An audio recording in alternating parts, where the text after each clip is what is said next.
Honorable Mohammed. Thank you, Mr. Speaker, for the opportunity to address the House. To contribute to the motion.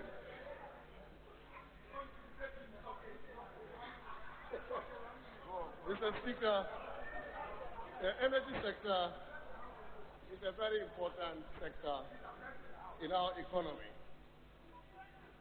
And when you have reliable supply of energy, industries would rise. Unfortunately, we inherited an energy sector which was badly damaged. And all that we have been doing over the last 3 years is to correct all the mistakes made in the past and develop an energy sector that can sustain industrial activity and that can create jobs for our people. It is not surprising that by the time the NDC left office, growth rate was about 3.7%. And that was a reflection of poor supply of energy.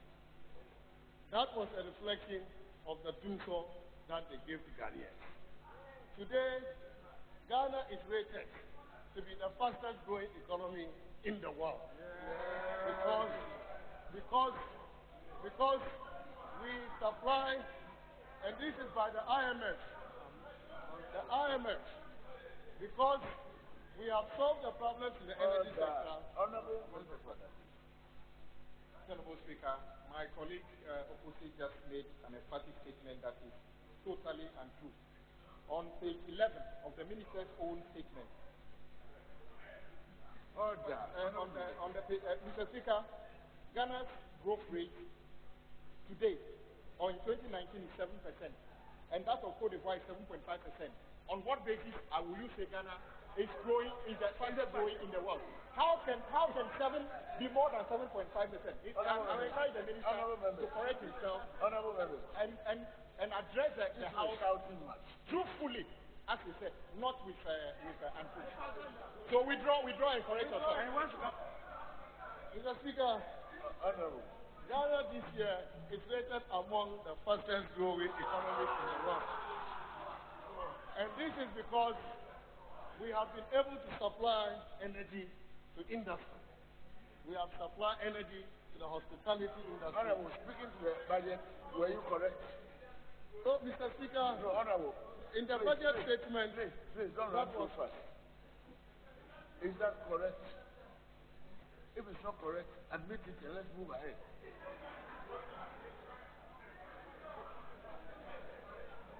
Mr. Speaker, is correct. As per the IMF, what is correct? Ghana is among the fastest growing economies in the world. So I withdraw the first statement that it was the highest. So let me restate it. Mr. Speaker, today Ghana is among the fastest growing economies in the world. And this is because we have been able to supply energy to industry, which is an important input for production by manufacturing companies and for provision of services.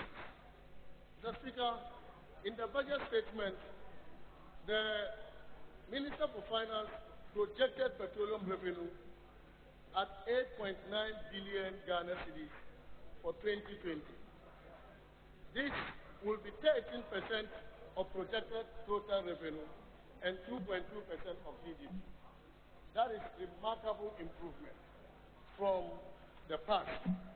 And this is because we are going to increase production from the OCTP field.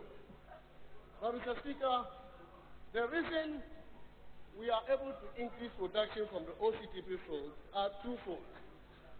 Number one, we have successfully completed the Takoradi section of the gas reverse flow project. The NDC could not find money to do the project.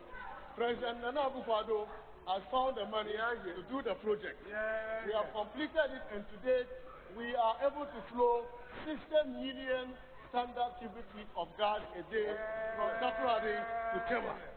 The second reason is the relocation of the Tar Power ship from Tema to Takoradi and the conversion of the ship to be able to consume gas. The NDC, when they were in government, brought Tar Power ship and placed it in Tema, even though gas was stranded in Takoradi. President Nana Akufo-Addo has been visionary and has been able to relocate the Tar Power ship to Takoradi. Now it is going to use natural gas, and that will increase the production of gas from the OCTP field. Mr. Speaker, the Honorable Muto Okilo was talking about gas development achievement by the NDC government. What they did for Ghana was to impose higher gas prices on Ghanaians, as a result of which the tariffs, power tariffs, were very high.